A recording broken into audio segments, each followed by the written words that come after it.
The law is unconstitutional. It is a terrible imposition and infringement on the First Amendment rights of counselors all over the country.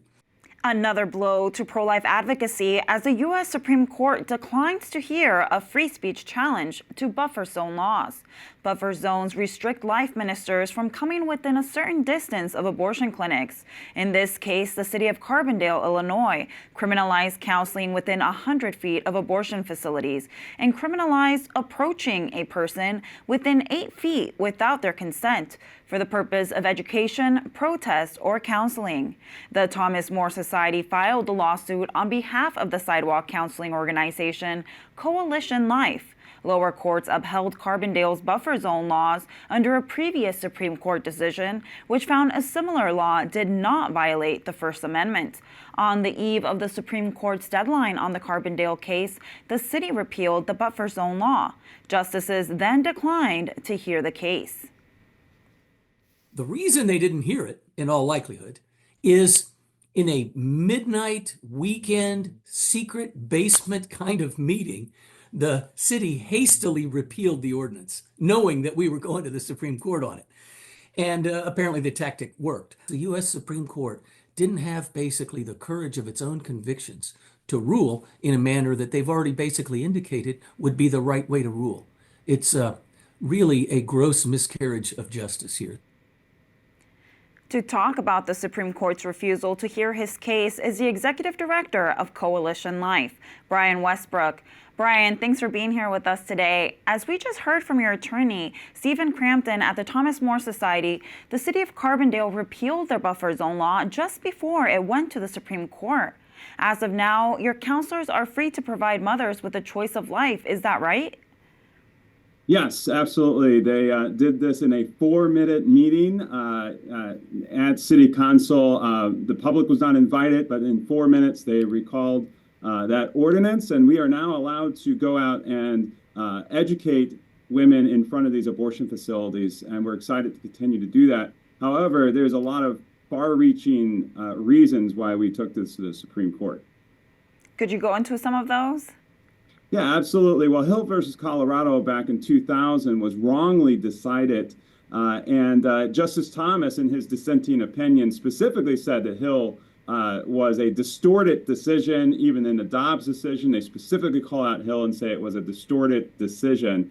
And we know that if Carbondale can rescind or remove this ordinance in a 4-minute meeting in the basement of City Hall, they can put it back in a 4-minute meeting as well. So we're looking very closely at the city of Carbondale now that the Supreme Court has declined to hear the case, and very closely to make sure that they don't put this back in place to restrict our freedom of speech. Now, Carbondale is just one of many cities in the U.S. that have similar laws. How have your sidewalk counselors worked around these laws, if at all?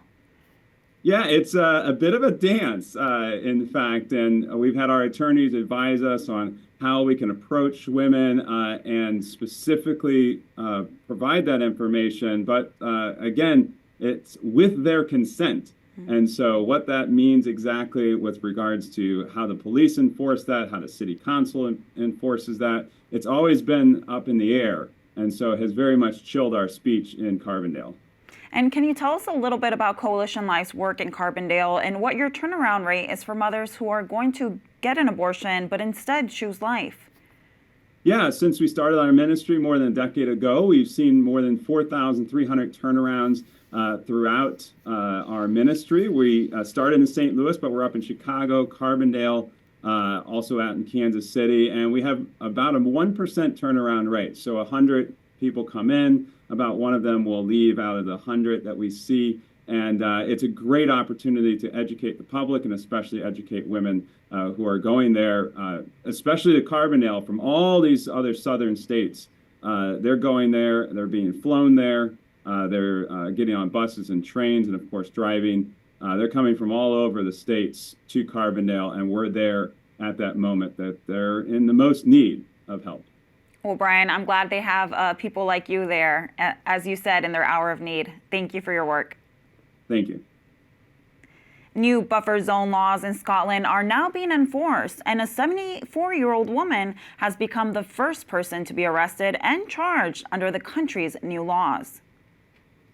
When the government banned this kind of form of free speech for pro-lifers at abortion facilities, they also banned the right for those there to hear and listen to information that was available to them. Rose wasn't trying to reproach people or tell them what to do or say anything unwarranted or uninvited. She was simply making herself available for a woman, if she so chose to do, to come and have a conversation. Rose Doherty was silently praying outside a hospital that performs abortions with a sign that said, "Coercion is a crime. Here to talk only if you want." Scotland passed the Abortion Services Safe Access Zone law last year to prevent protesters or vigils within 656 feet of abortion clinics.